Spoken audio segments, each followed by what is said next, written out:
Hi, Nikita. Thanks for taking the time. The first question is, can you tell a little bit about yourself? Absolutely. Well, I am a business student at Stanford. I'm someone who really enjoys entrepreneurial and operational activities. Prior to coming here, I worked in Boston for a healthcare consulting firm and spent the last 7 to 8 years building the company's first international office in India, which I grew to 100 plus people.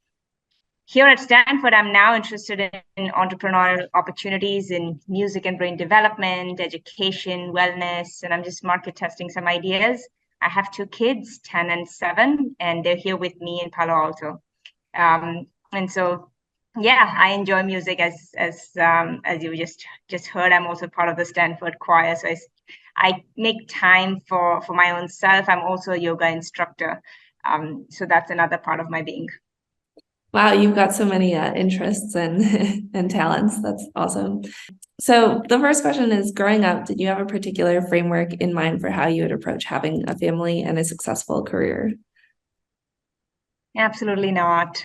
I think things came as they came, and I think my mantra in life has always been, do your best with your capabilities and resources. How do you think things played out relative to kind of your framework and the do your best mantra? I'm a lot more kinder to myself. I don't have to be the best at everything. So that's one thing that has evolved over time.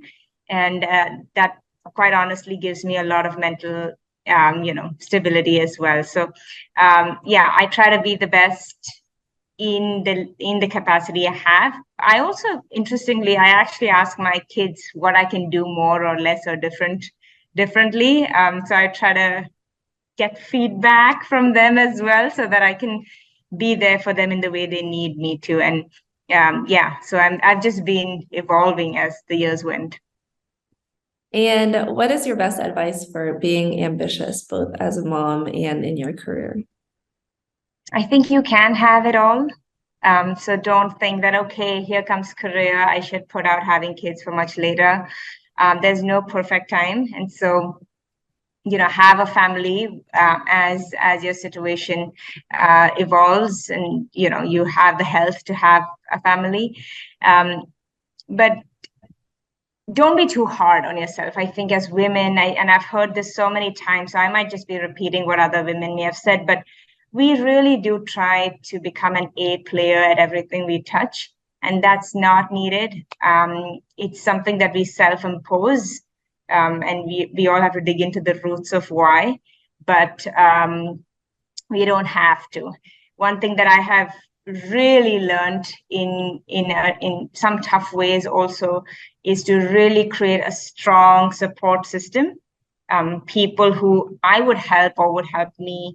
Back in India, we had we had the luxury in some ways of keeping more affordable help at home, and I would do everything to make sure that I had the right help so that my family was well taken care of, but I could also spend quality time with them instead of quantity.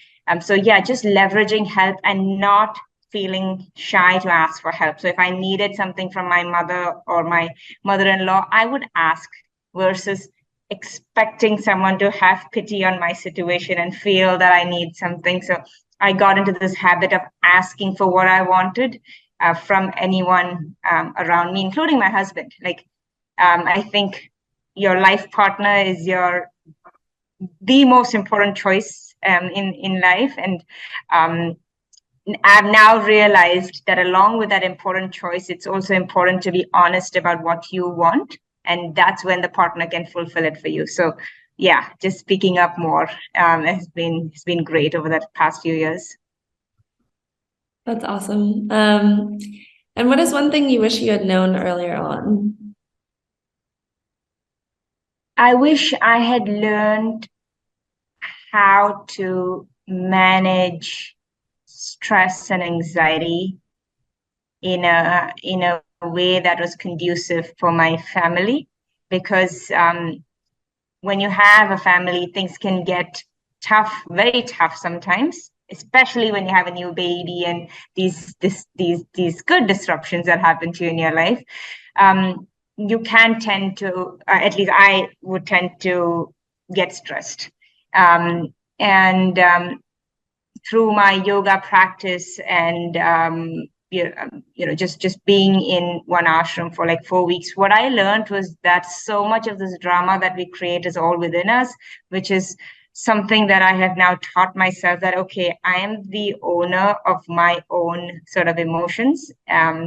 The external stimuli can be what it is, but I can self-regulate. And if I had learned how to self-regulate sooner, I'm sure I would have had more peaceful, calmer conversations with family members and my children, quite honestly. So yeah, just and also the power of the breath and the exhale, like just exhaling can give you so much peace and calm in your everyday life. So yeah, small tactics like that, as well as the big picture, knowing them would have been supremely helpful. Is yoga and mindfulness something you kind of picked up after motherhood, or has that kind of been throughout your life? No, definitely after motherhood, because I was this person who was just full of action and life. Like I would just I'm always moving. And so yoga for me was a distant thought because it just seemed like a very boring activity from a distance. But after I had my second child, I tried out Zumba and I just could not keep up with the pace of that much action. So I tried yoga and it stuck. It stuck for all these years. Then last year I did the yoga teachers training course, which helped me understand the science behind a lot of it so much more deeply. But yeah, that's how things unfolded. And last question is, what mom-related policies, either government or corporate HR policies, can you envision that would make your teams even more successful? Well, I have maybe a different perspective on this. I do feel that some of the parity issues we're seeing now is less about women, but it's also about men. So if regulations and policies give more parental leave for the dads, you would see there's so much more balance in our society. So I feel like the narrative has to shift in terms of what we expect from our men, and you don't have to be that breadwinner, because now the onus on them is completely different, which is why it ends up falling on the woman. So I personally feel that if we can shift that societal narrative on what we expect from our men, just more support for them, more leave, the kind of expectations are not, the way we hold them to right now, we'll see a more balanced workplace, I feel. So for me personally, I keep thinking of this question in terms of, should we be doing more for women? Of course, you can have daycares on site and you can have more policies like empathy circles. You can have more of those support circles and others for women. But to fundamentally change the fabric, something has to happen on the other side where our allies are just so much more empowered to enable that balance. So that's where my mindset goes. But there are also the other tactics that I just mentioned that for women that can also be very helpful.